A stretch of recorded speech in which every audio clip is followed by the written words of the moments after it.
In a world of change and uncertainty, developing leadership credibility needs to be a top priority for every leader. Today on the Champion Forum podcast, I share some thoughts on how to achieve leadership credibility and some things that you're going to need to make bigger leadership impact.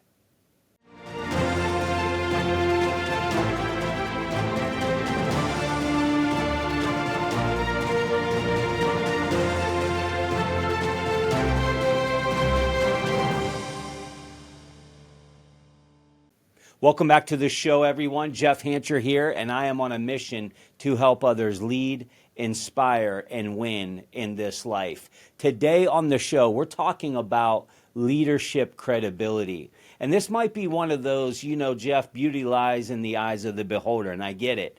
But I want to give some perspective on this because this topic was inspired by a conversation that I recently had with a very newly promoted leader.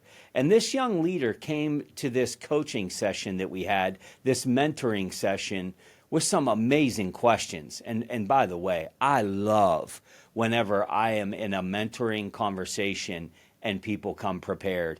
And this young man was ready to go. And I got to be honest and tell you, something happened in this conversation that doesn't happen to me very often. He asked me a question that I had to defer and to put some thought into.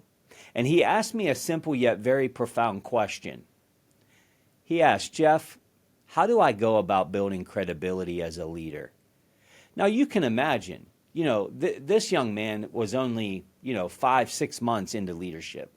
And so I love the question because it showed me his heart behind wanting to make bigger impact. He's young. He's got people that are reporting to him that are older, that have more experience. Like, how do I go about being credible? How do I get this credibility? Now, look, some of this does take some time, but some of this is something that I believe if we kind of know what are the attributes of a credible leader, we can at least start working towards those things. And so I kind of shelved that because look, I could have winged it. I could have navigated the conversation. I could have given him some things to walk away with. But the more I thought about it, I thought the best thing that I could do was to sit down and really think through this. And think about the leaders that I've had in my life. Because, between the military and the corporate world, I have had the chance to experience a multitude of leaders. And here it is. Some were more credible than others. I've had dozens of leaders. So now I can look across these leadership styles and these leadership impacts and find out, like, how would I stack rank these leaders? Which ones were the most and least credible? But then I could really take a deep dive in and figure out what made them that way. I truly believe this subject of leadership credibility is one that maybe isn't talked about enough. Because leadership credibility, it transcends just having tenure and results. And as I thought about the leaders that I listed as I was writing these down, the ones that I listed as the most credible, I began to think of what were their styles? What were their actions? How did they move? How did they speak? How did they carry themselves? What was their communication styles? As well as what was the impact that they made on the people that reported to them? And I'm not talking about impact on just key performance indicators. I'm talking about impact that goes far beyond a balance sheet. I'm talking about a deep level of impact to where people's lives are literally being changed. They're better, for having this kind of a leader in their life, kind of credibility. So here's the list that I came up with. And like I always say, look, there's 30 other things that we could have certainly added to the list. But as I was going down, I started to see some common thread. And I wanted to share these in no order of importance. But the first one is, I have found that the leaders that have had some of the most credibility is one thing that they do is they regulate their emotions. As I reflect on the leaders that I put at the top of my credibility list, something they all had in common was their ability to maintain composure. As a leader, getting swept up in gossip in the workplace, the risk of manipulation because we have authority and we have influence, getting wrapped up in politics of the company or whatever it might be. These types of things decrease credibility. And a common myth is that emotions don't matter in business. They do. The fact is, human beings are emotional by their very nature. So here's the key. The key is emotional regulation. That's why I believe that this is something that holds people that are credible to a higher standard. Because every leader listening, you know this. There's emotion in leadership. It's the leaders that can regulate this emotion that I think are more credible. So how do we achieve this emotional regulation? Well, here's some things that I've done along the way that maybe will help you also. Notice what triggers you. And instead of reacting immediately, create space. If you're a highly assertive person like me, this will take some discipline. I mean, it's almost without fail that every workshop that I do or anything that I do, there's a technology mishap. The monitor doesn't work, the sound's off, the camera shut down for no unknown reason, the lighting doesn't work. Like, I don't care how great of a tech team you have behind you, and we have the best. There's always something that goes wrong. Early on, and hey, look, full transparency, and even now, sometimes this drives me to the point that I feel like I could, bite through a steel nail. Because I'm just like, oh my gosh, I can't believe this is happening again. So I know this is a trigger for me. So I have to begin regulating my emotion so that I don't appear to my team as somebody that's ready to snap, right? That doesn't help in this environment anyway, does it? You'll impulsively want to take care of pressing issues, like the monitor's not working, like we don't have sound for the video and there's 50 people waiting for you to say something amazing, right? Whatever it might be. There's going to be pressing issues, but just pause, just wait.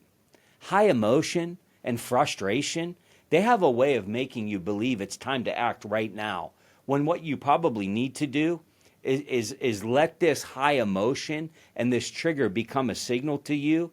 It's time to self-regulate. I got to regulate my emotions. When you do this, you have prepared to resolve conflict in a very, very credible way. Because conflict is the flavor of the day. It's coming, and it's going to come in waves in leadership. Over time, this level of consistency, it's going to allow you to gain the respect of the people that you lead. People will know what to expect from you, even in the most adverse times.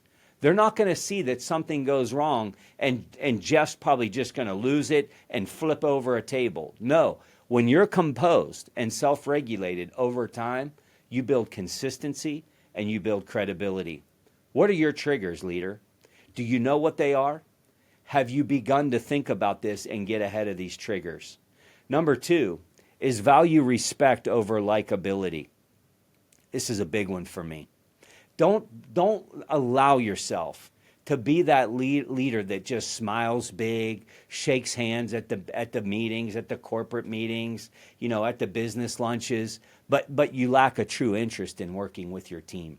I mean, you're fist bumping everybody, you look the part, but you're really not showing a true level of interest in your team.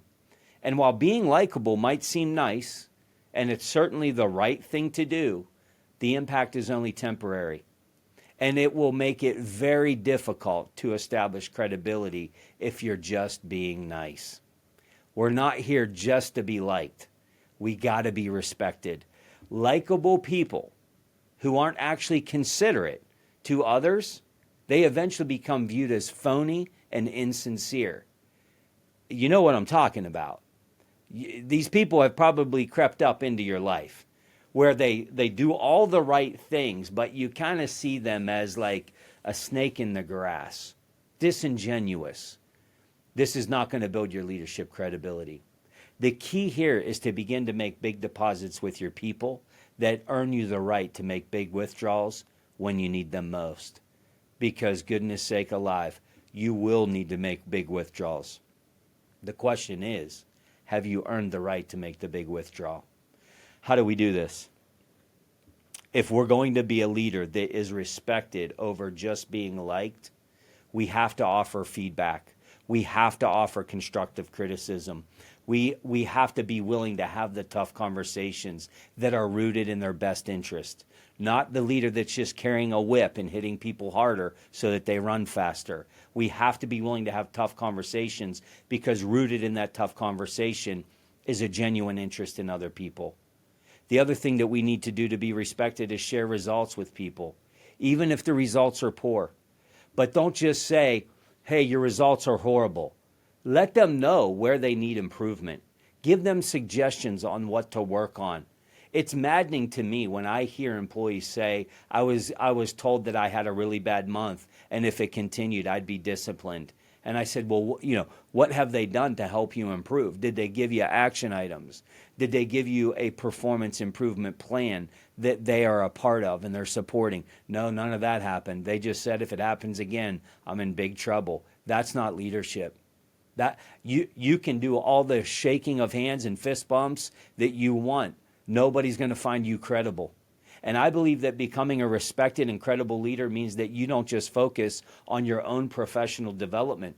It can't just be what's in it for me.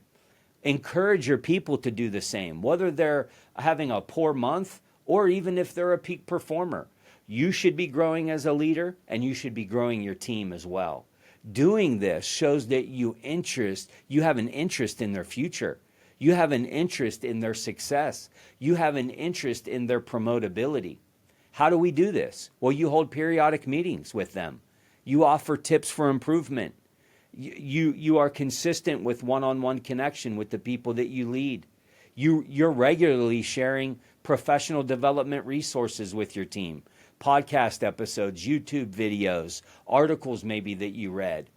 The other thing that I will tell you that will move mountains in professional development is a peer mentoring program.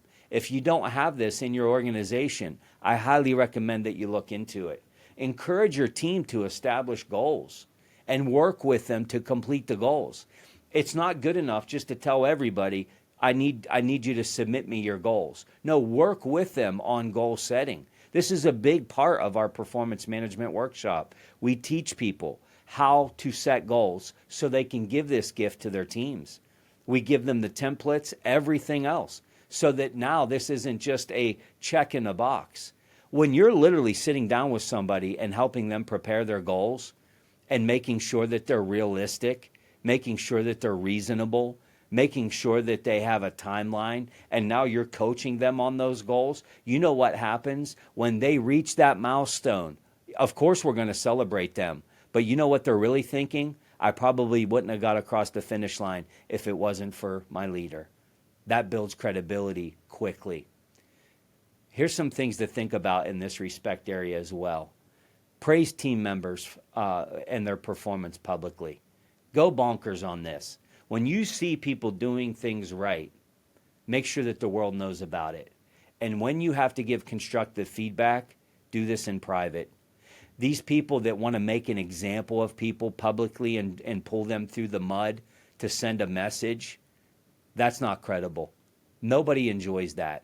It may work for you, but it's a very temporary thing to get what you want.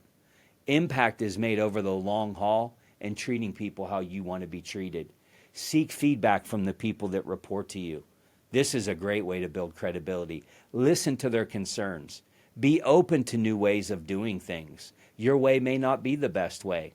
Take responsibility for your mistakes. You're going to make plenty of them, leader. And set the example when a mistake happens on how a great credible leader bounces back from their own errors. Being liked is great, but it's not the ultimate goal of a leader. When people truly respect you, not only do they admire you, but you go from being a boss that people report to becoming a leader that people don't want to let down, and that hits different. Don't be fooled by thinking that fake applause without a genuine effort to make people better is fooling anybody. It's just not. The third thing is to be transparent. As I was looking at this hall of fame, if you will, of credible leaders that I've had, one of the things that stood out to me was that they were transparent. People trust what they see, not what they hear. When you're open and you're honest, others don't have to guess what your motivations are. They don't need to guess what your intentions are. Keep this in mind when you interact with clients. when you interact with other parts of the team or other departments and suppliers. Because always remember, people are watching, which means you don't get in the car and bash a customer or manipulate numbers to get ahead by hurting a customer. People are watching.